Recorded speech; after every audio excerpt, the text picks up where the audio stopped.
Good morning विद्यार्थियों, कैसे आप सब। उम्मीद करते आप सब बहुत ही अच्छे होंगे। विद्यार्थियों, आज से हम लोग कंप्लीट करने जा रहे हैं हिंदी मॉडल पेपर के आंसर की को। तो आप लोग इस वीडियो को शुरू से लेकर अंत तक जरूर देखिए और जितने भी विद्यार्थी हमारी इस वीडियो को पहली बार देख रहे हैं उस चैनल को सब्सक्राइब जरूर कर लें, क्योंकि इस चैनल पर आपको एजुकेशन से संबंधित हर जानकारी मिलती है। और विद्यार्थियों मैं बता दूं, जो हिंदी का जो एग्ज़ाम होने वाला था 6 नवंबर को होने वाला था, लेकिन उस एग्ज़ाम को रद्द कर दिया गया है और उस एग्ज़ाम को 20, 21, 22 के बीच में कभी भी लिया जा सकता है, यानी कि इसी महीने में लिया जा सकता है। तो चलिए शुरू करते हैं हिंदी मॉडल पेपर के आंसर की को। आज का जो हम लोग पहला क्वेश्चन पूछ रहा है, प्रेमचंद का जन्म कहाँ हुआ था। प्रेमचंद का जन्म लमही में हुआ था। लमही वाराणसी में है। आपका एक का आंसर हो जाएगा क। आइए 2 नंबर क्वेश्चन पर। 2 नंबर क्वेश्चन पूछ रहा है, प्रेमचंद का वास्तविक नाम क्या है। प्रेमचंद का वास्तविक नाम धनपत राय है। 2 का आंसर हो जाएगा क। आइए क्वेश्चन नंबर 3 पर। बड़े भाई साहब कहानी के लेखक है। बड़े भाई साहब कहानी के लेखक है प्रेमचंद। आपका 3 का आंसर हो जाएगा ग। आइए क्वेश्चन नंबर 4 पर। जयशंकर प्रसाद का जन्म कहाँ हुआ था। जयशंकर का प्रसाद का जन्म बनारस में हुआ था। बनारस यूपी में ही है। आपका 4 के आंसर हो जाएगा क। आइए क्वेश्चन नंबर 5 पर। क्वेश्चन नंबर 5 पूछ रहा है, जयशंकर प्रसाद का जन्म किस वर्ष हुआ था। जयशंकर प्रसाद का जन्म 1889 में हुआ था। 30 जनवरी 1889 पे हुआ था। आप लोग 30 जनवरी याद कर लीजिएगा, क्योंकि 1889 में ऑप्शन अगर नहीं आएगा तो 30 जनवरी आएगा, तो इसलिए आपको 30 जनवरी को भी याद करना जरूरी है। और इनका निधन हो गया था 15 नवंबर 1937 ईस्वी को। आइए क्वेश्चन नंबर 6 पर। क्वेश्चन नंबर 6 पूछ रहा है, मधुआ कहानी के लेखक कौन है।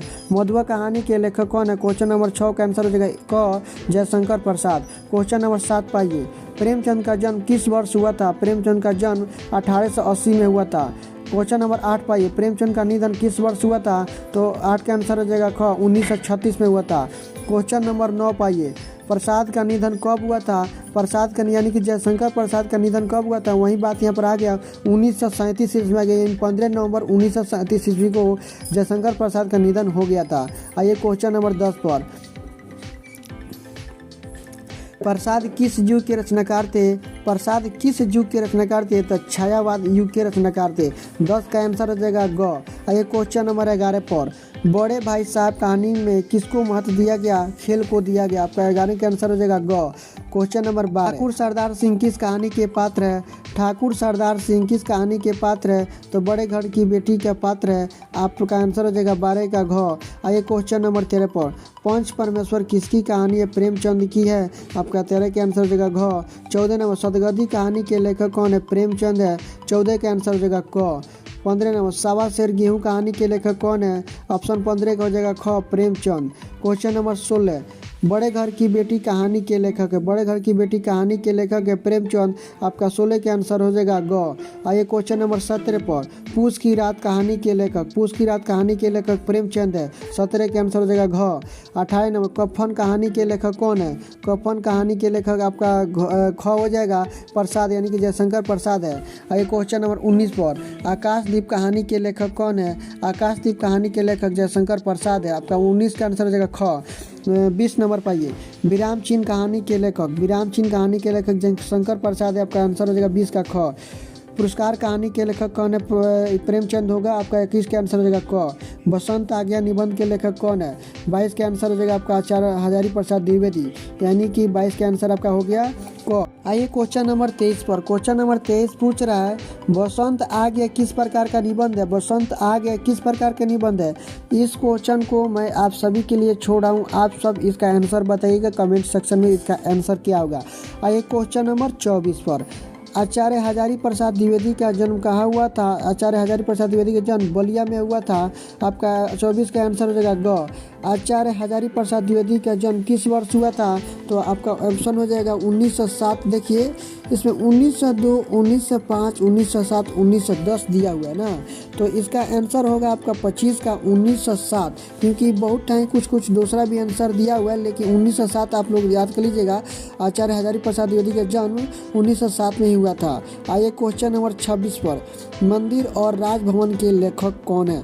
मंदिर और राजभवन के लेखक कौन है। आपका आंसर हो जाएगा प्रसाद जी हैं। आपका मंदिर और राजभवन के लेखक कौन है, प्रसाद जी है। आपका 26 का आंसर है ग।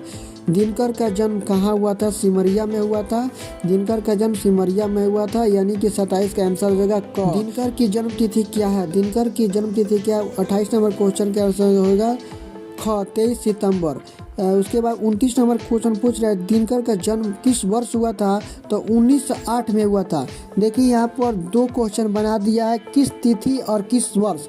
तो आप लोग इसको एक लाइन से याद कर लीजिएगा। 23 सितंबर 1908 ईस्वी को रामधारी सिंह दिनकर का जन्म हुआ था। दिनकर यानी रामधारी सिंह दिनकर का जन्म हुआ था। आइए क्वेश्चन नंबर 30 पर, संस्कृति के 4 अध्याय किसकी कृति है? संस्कृति के 4 अध्याय किसकी कृति है? ये भी रामधारी सिंह दिनकर के है, यानी कि दिनकर जी का है।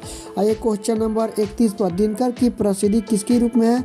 तो कवि के रूप में है। 31 का आंसर हो जाएगा क।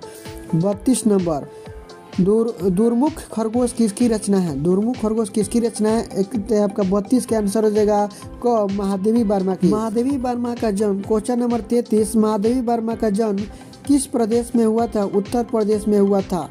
आइए क्वेश्चन नंबर 34 पर, महादेवी वर्मा किस युग के रचनाकार है? महादेवी वर्मा किस युग के रचनाकार है? आपका 34 का आंसर हो जाएगा ख, छायावाद युग के। महादेवी वर्मा का जन्म किस वर्ष हुआ था? 35 का आंसर देखिए, इसमें से कुछ नहीं दिया हुआ है। 1900, 1905, 1910, 1909 दिया हुआ है, लेकिन इसमें से डाउट है 1907 होना चाहिए। ठीक है, इसमें से कोई ऑप्शन नहीं दिया हुआ है, तो इसलिए इसको डाउट पर रखिए। एग्जाम में से क्वेश्चन को कभी भी नहीं पूछा जाएगा जो कि उसका आंसर डाउट होगा।